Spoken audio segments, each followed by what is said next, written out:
Hello viewers, Microsoft released KB5070312 to the general public. This is the latest optional bug fix release update for Windows 11 23H2. A few days ago when this update was still in preview, I mentioned that Microsoft had already marked Windows 11 23H2 as end of support on November 11.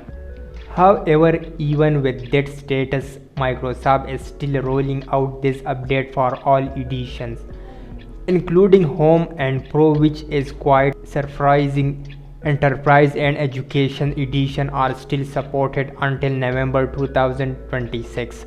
If you choose to install this optional update, your OS build will be updated to 26.31.6276. This is non-security update and comes with 4 bug fixes. What's fixed in KB5070312? Number 1, mobile operator profile updated. Microsoft has updated the profile for certain mobile carriers, refreshing country and operator settings once again. Number 2, File Explorer responsiveness issue fixed.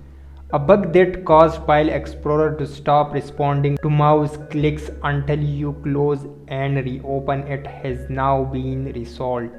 Number 3, tar file extraction issue fixed.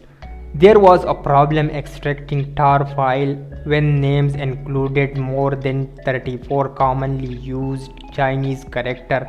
This has now been fixed. Number 4, group policy issue resolved.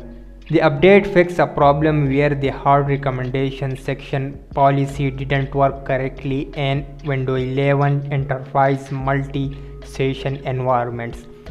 These are the improvements included in KB5070312, the newest optional update for Windows 11 23H2. If you found this video helpful, please like the video and subscribe to the channel. And I will see you in the next video. Thanks for watching.